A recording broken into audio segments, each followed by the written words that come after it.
한 주간도 평안하셨습니까? 어려움이 많은 세상이지요. 코로나19가 지금 변이 바이러스로 인해서 더 지금 확산 일로에 있습니다. 전 세계가 지금 계속해서 그 확진자들이 늘어나고 있고 우리나라도 역시 마찬가지로 예외는 아닌 줄 믿습니다.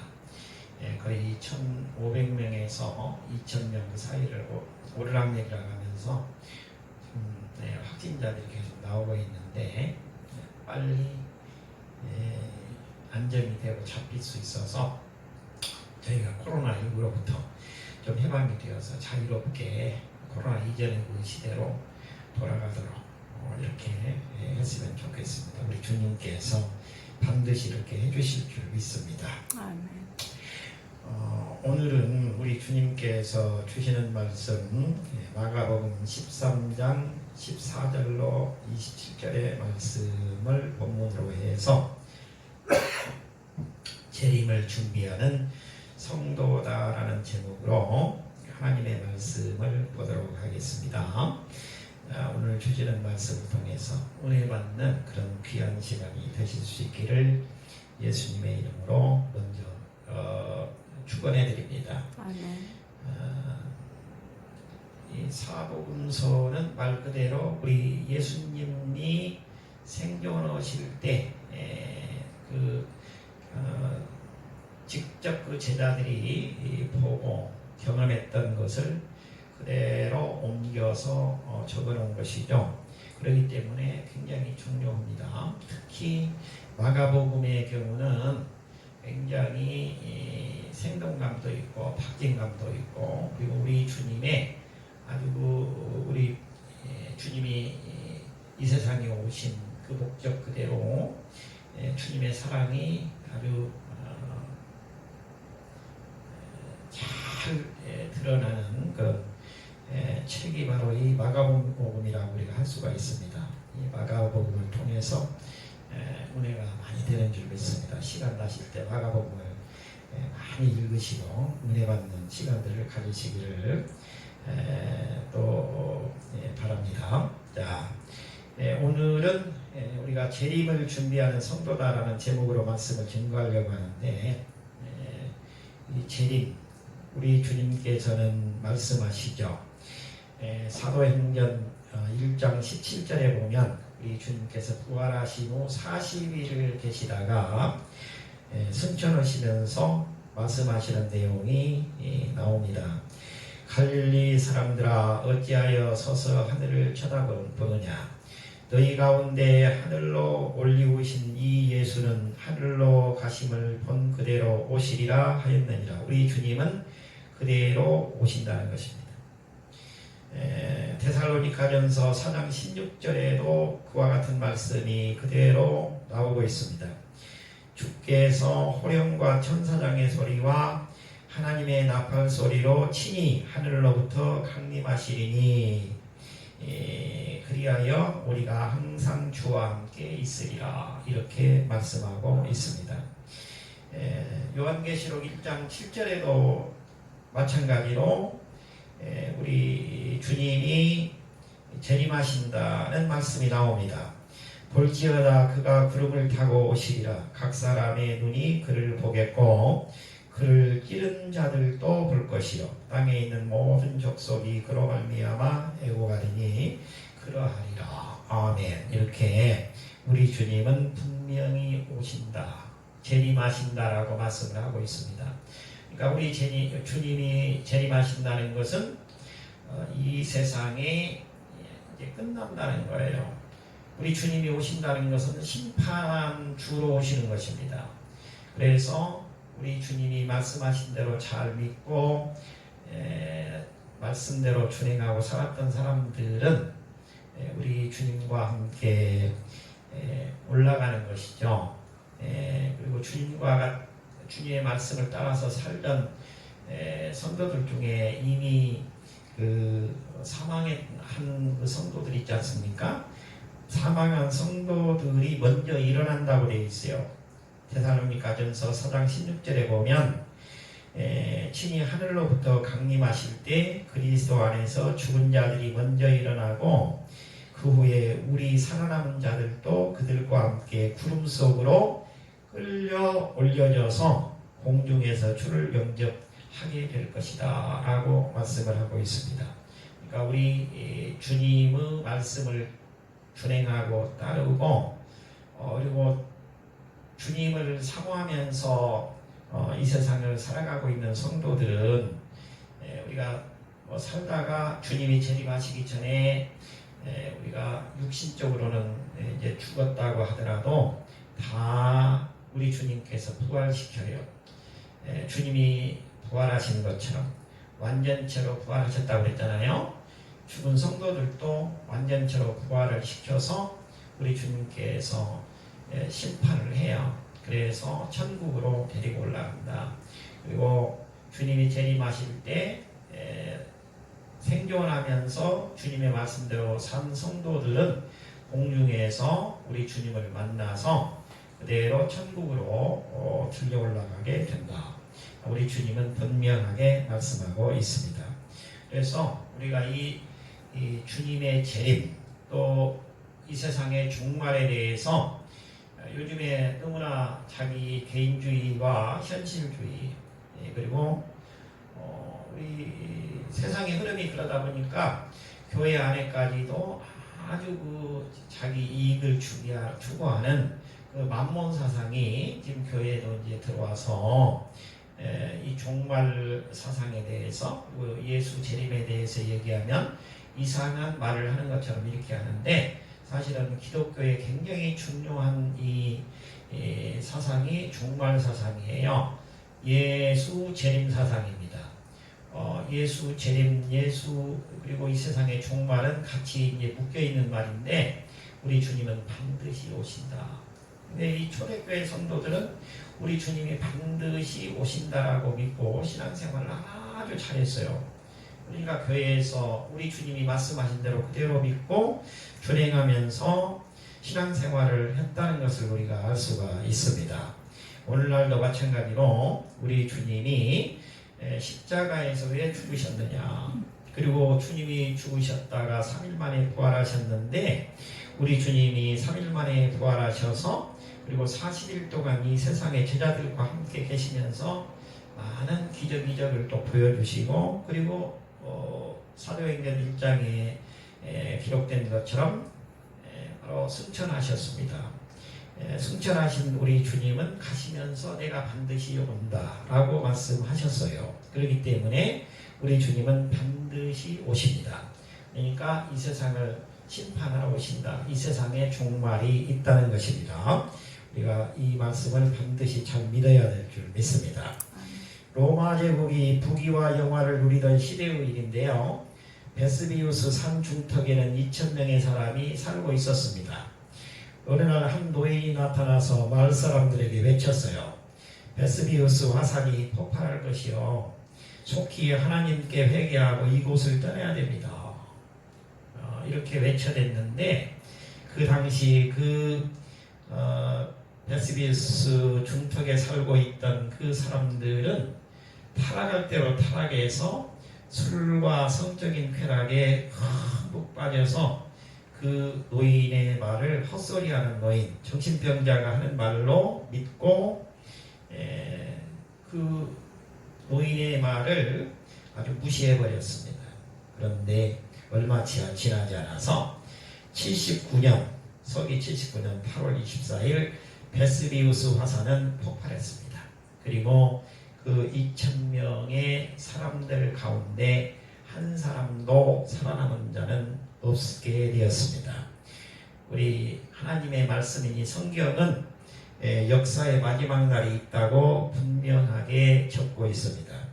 그 날과 그 때는 아무도 모릅니다. 우리 주님께서도 말씀하셨죠. 분명한 사실은 모든 인류가 종말을 향해 가고 있다는 사실입니다. 우리 주님께서 말씀하십니다. 만물의 마지막이 가까웠으니 그러므로 너희는 정신을 차리고 근신하여 기도하라. 이렇게 말씀을 해주고 있습니다. 오늘날도 우리에게 이 말씀은 그대로 적용이 됩니다. 자, 우리 주님께서 하신 말씀은 1.1핵도 차이가 없습니다. 변개되지 않습니다. 그대로 이루어 주실 줄 믿습니다. 자, 그러면 우리가 어떻게 해야 되느냐? 베스비우스 그 화산이 폭발할 것이라고 그 산 중턱에 살고 있는 그 2,000명의 그 주민들에게 그렇게 노인이 외쳤는데 한 사람도 정신 나간 노인이 헛소리 하고 있다라고 믿지 않았어요. 그런데 얼마 지나지 않아서 바로 그 마을은 흔적도 없이 사라지고 그리고 거기에 살고 있던 흥청거리고 술 먹고 타락에 빠져서 살았던 사람들은 한 사람도 생존자가 없게 되었다. 그 교훈이 크죠. 하물며 인간이 한 말에도 그렇게 위력이 있는데 우리 주님이 말씀하신 그 말씀에는 1.1핵 1점의 오차도 발생하지 않는다는 것입니다. 우리 주님께서 말씀하십니다. 내가 완전하니 너희도 완전하라고 그러잖아요. 내가 거룩하니까 너희도 거룩하라고 말씀하시잖아요. 그러니까 우리는 이미 주님 앞에 나온 선택된 사람들입니다. 그러니까 교회 나오면서 주님의 말씀대로 살려고 하지 않는 것은 그것은 안 되는 것이죠. 주님 말씀대로 따라가는 사람의 삶이 행복한 삶이요 축복의 삶이요 그 사람이 기적의 삶을 만들어낼 수가 있는 것입니다.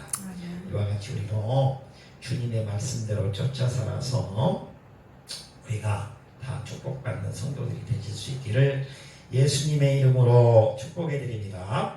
자, 그러면 오늘 말씀 속으로 들어가겠는데요. 자, 우리가 바로 재림을 준비하는 성도들은 어떤 생활을 해야 되느냐에 대해서 알아보도록 하겠습니다. 먼저 14절의 말씀을 먼저 보겠습니다. 14절 한 절 읽겠습니다. 멸망에 가증한 것이 서지 못할 곳에 선 것을 보거든 읽는 자는 깨달을진저 그때 유대에 있는 자들은 산으로 도망할지어다. 아멘. 자, 14절 멸망에 가증한 것이 뭐냐? 바로 마귀, 사탄, 악마 세력입니다. 하나님을 믿지 않는 사람들이에요. 하나님을 믿지 않는 세력입니다. 예수를 믿으라고 하는데도 믿지 않고 방해하는 세력이죠. 예수를 모르는 사람들이 당신이나 잘 믿어라. 당신들 교회 다닌다 그러고 하는데 당신들만 잘 믿어라. 당신들만 천국 가라 하고 그런 사람들 있잖아요.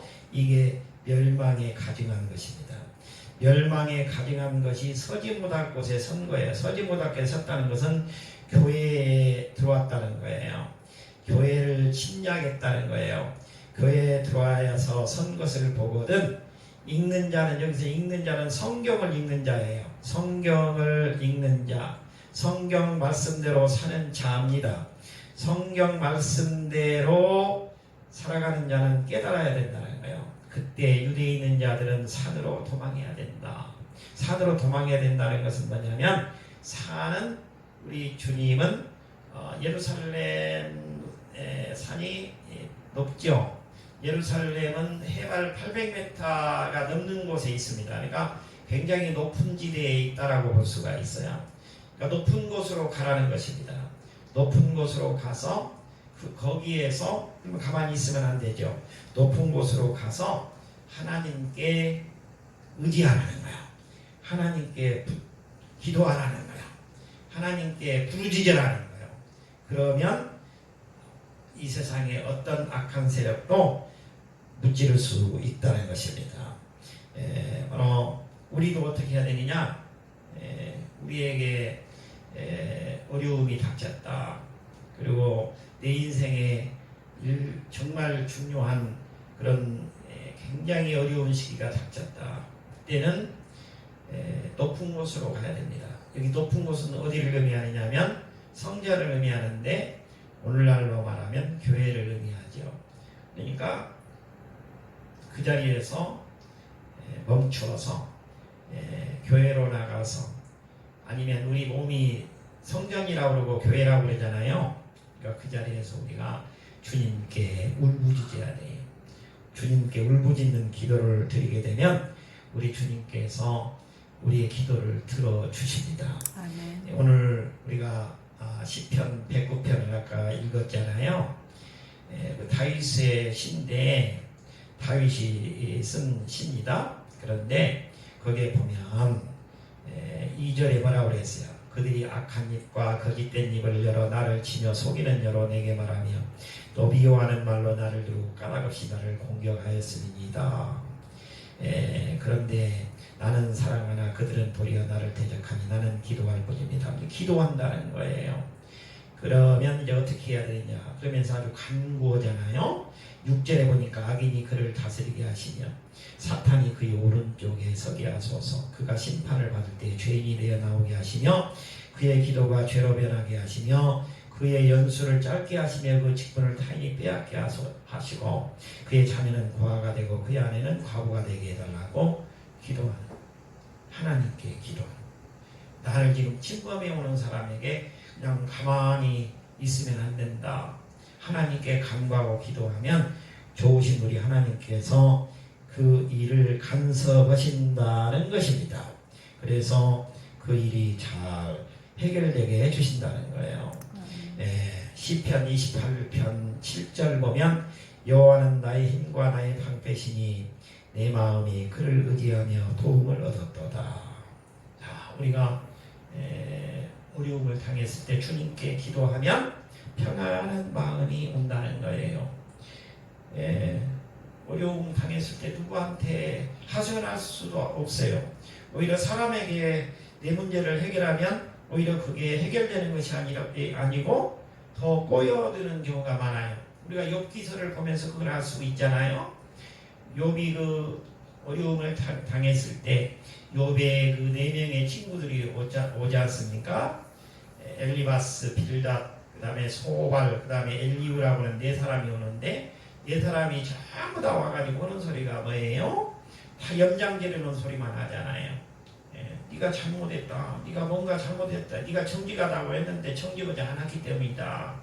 네가 여호와를 경외한다고 했는데 네가 여호와를 제대로 경외하지 않았기 때문이다. 네가 무슨 순전하다고 했는데 순전하지 않았다. 뭐 이렇게 해서 오는 사람마다 염장 지르는 거예요. 그것도 굉장히 절친한 사람들인데 와가지고 위로해 준답시고 왔는데 내중에 보니까 전부 다 욥에게 염장 지르는 소리만 하는 거예요. 우리가 어려움을 당했을 때 사람에게 나가면 안 되고 누구에게로 나간다고요? 하나님에게로 나가는 거예요. 머리를 조아리고 기도하는 거예요. 그곳이 어디예요? 지금 오늘 말씀 속에 나오는 유대에 있는 자들은 산으로 도망해라. 이게 산을 의미하는, 이 산은 교회를 의미하는 거예요. 기도할 수 있는 산으로 가라는 거예요. 하나님과 나와 만날 수 있는 산으로 가야 된다는 것입니다. 이때는 아무 생각하지 말고 내가 집에 가지고 있는 것 이런 거 다 무시하고 가라는 것입니다. 우리 주님께서 히브리서 13장 6절에 보면 주는 나를 돕는 이시니 내가 무서워하지 아니하겠노라.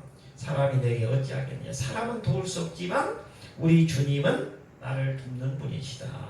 그러니까 다윗은 어려움이 있을 때마다 사람에게 의지하지 않고 하나님께 무릎 꿇고 기도했다는 것을 알 수가 있습니다. 그리고 누가복음 21장 17절 18절에도 보면 너희가 내 이름으로 말미암아 모든 사람에게 미움을 받을 것이나 너희 머리털 하나도 상하지 아니하리라. 모욕을 당했는데 결국에는 나를 무너뜨리고 거꾸로 때리려고 하는 사람의 그 사람으로부터 피해를 당하지 않고 우리 주님께서 나를 온전하게 지켜주시고 보호하신다는 것입니다. 따라서 우리는 어떻게 해야 되느냐? 바로 어려움을 당했을 때 교회로 나와야 된다는 것입니다. 그리고 하나님께 하나님의 도우심을 간구해야 된다는 것입니다. 그 다음에 두 번째는 뭐냐? 두 번째는 어떻게 해야 되느냐? 주님의 뜻이 무엇인지를 분별하고 상황 판단을 빨리 해야 된다는 거예요. 우리 주님께서 말씀하시잖아요. 아침에 일어나서 하늘을 보면 오늘 비가 올지 안 올지를 알 수가 있다.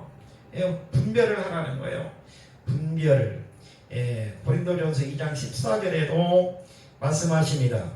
뭐라고 말씀하십니까? 신령한 자는 모든 것을 판단하나 자기는 아무에게도 판단을 받지 아니하느니라. 우리가 기도를 하면 우리 앞에 놓여진 그 상황이 지금 굉장히 불리하게 전개가 되고 있다. 우리 주님 앞에 기도를 하게 되면 우리 주님께서 판단해서 결정하실 일이지 이미 내 손을 떠났다는 거예요. 그러니까 우리는 그냥 주님께 맡기는 거예요. 그러면 우리 주님께서 그 문제를 깨끗하게 해결해 주신다는 것입니다.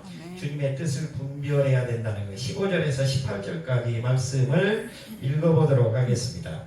지붕 위에 있는 자는 내려가지도 말고 집에 있는 무엇을 가지러 들어가지도 말며 밭에 있는 자는 겉옷을 가지러 뒤로 돌이키지 말지어다. 그날에는 나이된 자들과 젖먹이는 자들에게 화가 있으리로다. 이 일이 겨울에 일어나지 않도록 기도하라. 네, 여기까지. 자, 굉장히 상황이 급박하게 돌아가고 있는 것을 알 수가 있잖아요. 근데 이 지붕에 있는 자는 우리 14절의 끝부분에 있는 말씀하고 비슷합니다. 이스라엘 사람들은 그 지붕 위에다가 지붕 위를 판판하게 만들어 가지고 무슨 일이 있을 때마다 지붕으로 올라가는 거예요. 그래서 지붕 위로 올라가 가지고 지붕 위에서 무릎 꿇고 하나님께 기도하는 거예요. 그러니까 지붕 위에 있는 자는 지금 하나님께 기도하러 지붕 위로 올라간 사람은 내려가지 말라는 거예요. 밑으로 내려가지 말라는 거예요.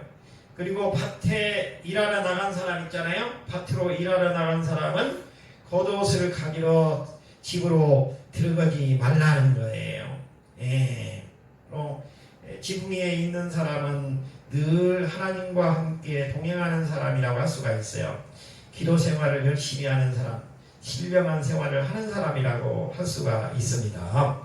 자, 우리 주님께서는 누가복음 22장 36절에서도 말씀하십니다. 검 없는 자는 겉옷을 팔아서 사라고 합니다.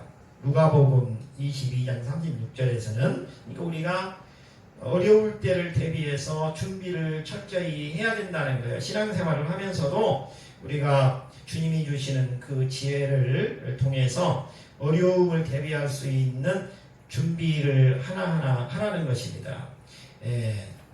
밭에 나간 사람은 되게 밭에 가서 땅 파고 이러는 사람들은 되게 옷을 작업복으로 입고 가거나 아주 간단하게 일을 하다 보면 땀도 나고 그러기 때문에 옷을 가볍게 입고 가잖아요. 정장복이라든가 좋은 옷이라든가 겉옷이라든가 이런 옷은 집에다가 이렇게 놓고 되게 밭에 가잖아요. 그런데 집으로 그 좋은 옷 가지러 들어오지 말라는 거예요. 집으로 가면 죽는다는 것입니다. 그러니까 이 마지막 때니까요. 그리고 17절에 아이벤 자들, 그 다음에 젖먹이는 자들도 마찬가지입니다. 이 사람들에게는 큰 화가 닥치는다는 거예요.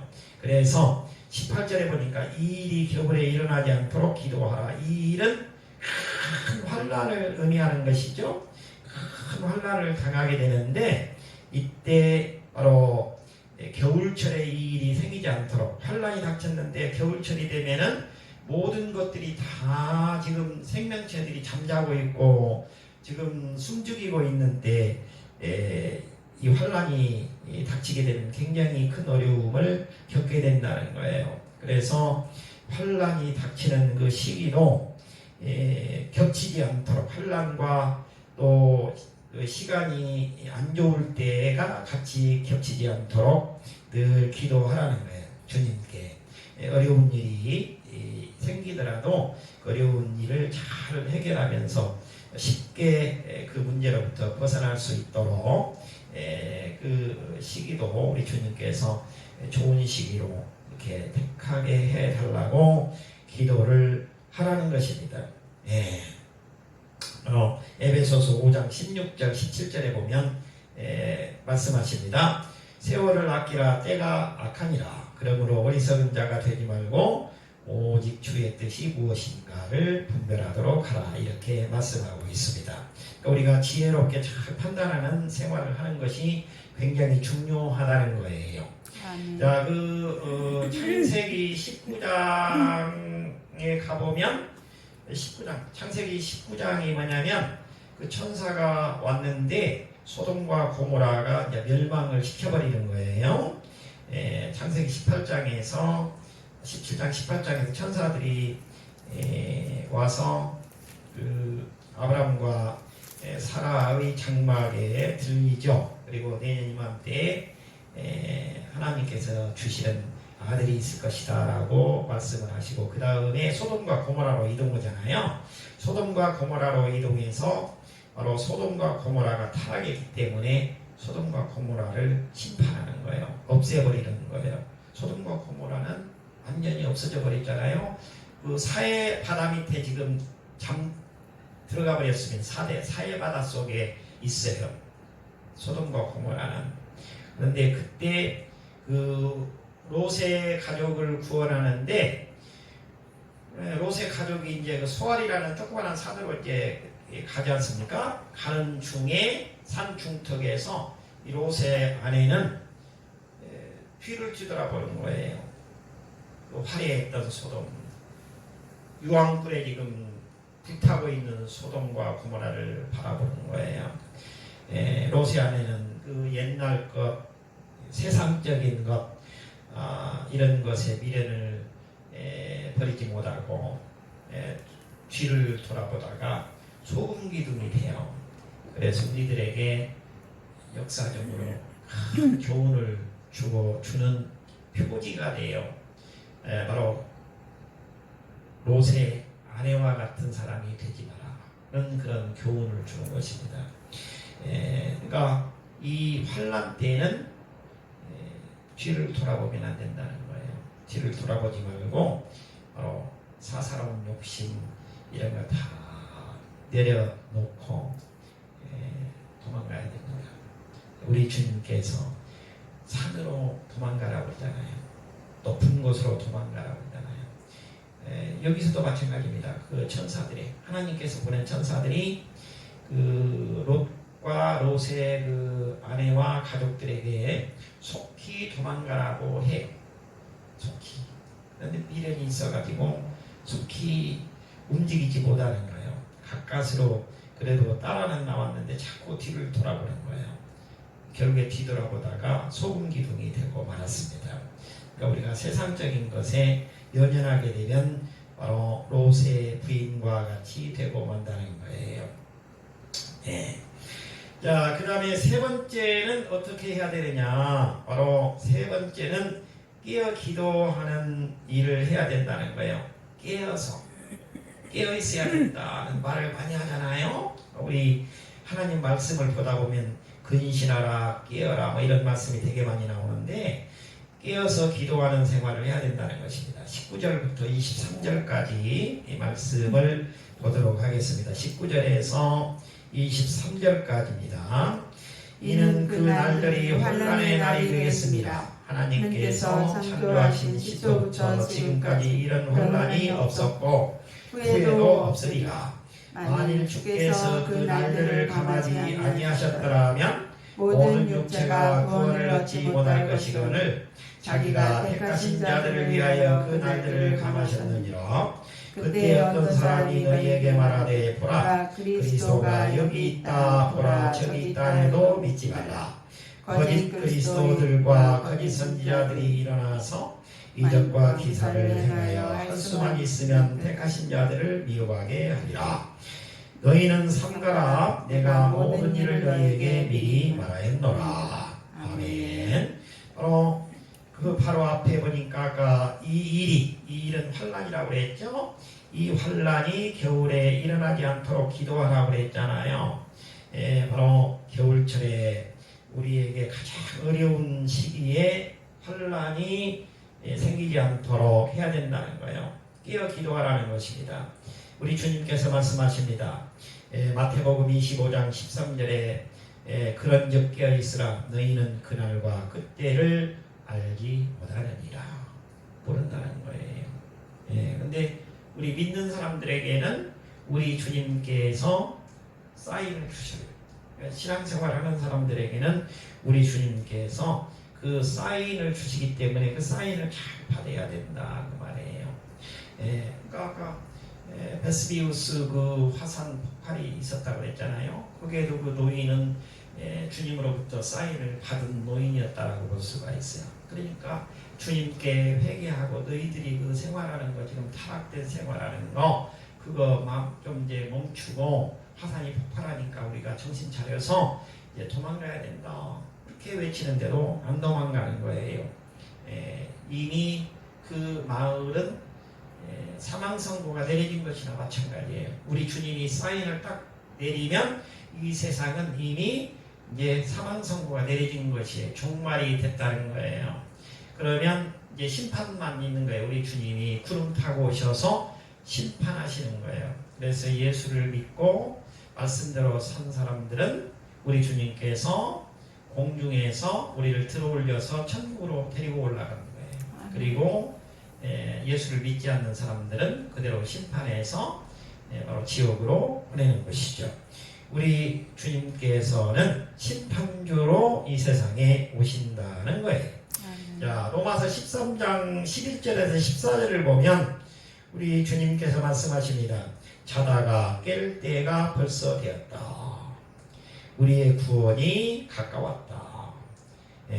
낮에와 같이 단정히 행하고 방탕하거나 술 취하지 말며 음란하거나 호색하지 말며 다투거나 시기하지 말고 오직 주 예수 그리스도로 믿고 정욕을 위하여 육신의 일을 도모하지 말자. 이렇게 말씀을 합니다. 우리 주님께서 오신다는 거예요. 마귀는 지금도 우는 사자처럼 삼킬 자를 찾아다닌다라고 베드로전서 5장 8절은 말씀하고 있습니다. 경고의 말을 하고 있는 것입니다. 따라서 우리는 믿는 자들이라고 해서 마귀가 접근하지 않는 것이 아니에요. 마귀는 할 수 있다면 택한 자까지도 미혹에서 넘어지게 하려고 체관이 되어 있습니다. 바로 22절에도 말하고 있잖아요. 거짓 그리스도들과 거짓 선지자들이 일어나서 이적과 기사를 행하여 할 수만 있으면 택하신 자들을 미혹하게 하리라. 거짓 그리스도들, 거짓 선지자들이 나타나서 이 사람들의 특징은 뭐냐면 기적과 이적을 행한다는 거예요. 우리 주님은 기적과 이적을 보여주셨지만 항상 이적과 기적을 먼저 보여주신 분이 아닙니다. 우리 주님은 말씀을 통해서 항상 하나님의 말씀을 먼저 전하시는 거예요. 말씀과 함께 이적과 기적을 나타내시고 행하셨어요. 어려운 사람들을 도와주셨어요. 그런데 오늘날 거짓 선지자들은 어떻게 하느냐?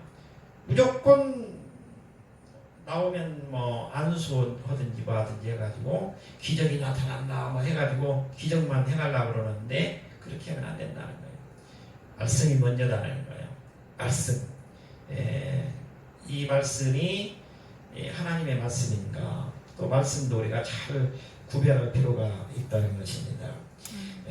오늘 말씀을 정리하도록 하겠습니다. 자, 오늘 말씀을 정리하려고 하는데 이적과 기적을 따라가는 거짓 선지자들, 거짓 그리스도 이거를 조심해야 된다. 미혹을 받지 않도록 우리가 굉장히 조심하려면 어떻게 해야 되느냐, 분별력이 있어야 된다는 것이죠. 자, 24절부터 27절까지 읽으시고 오늘 말씀을 맺도록 하겠습니다. 23절부터입니다. 너희는 삼가라. 내가 모든 일을 너희에게 미리 말하였노라. 그때 그 환난 후 해가 어두워지며 달이 빛을 내지 아니하며 별들이 하늘에서 떨어지며 하늘에 있는 권능들이 흔들리리라. 그때 인자가 구름을 타고 큰 권능과 영광으로 오는 것을 사람들이 보리라. 또 그때 그가 천사들을 보내어 자기가 택하신 자들을 땅끝으로부터 하늘 끝까지 사방에서 모으리라. 그러니까 우리가 하나님의 말씀을 쫓아가야 돼요. 하나님께로 나가야 돼요. 우리에게 어려움이 닥치고 있다. 또 우리에게 하나님께서 사인을 내려주셔서 금방이라도 어떤 큰 문제가 터질 것 같고 생길 것 같다. 자, 그러면 우리는 어디로 나가야 된다고요? 높은 곳으로 가야 된다. 높은 곳은 뭐를 의미한다고요? 교회를 의미하는 거예요. 성전을 의미하는 거예요. 하나님이 계시는 곳을 의미하는 거예요.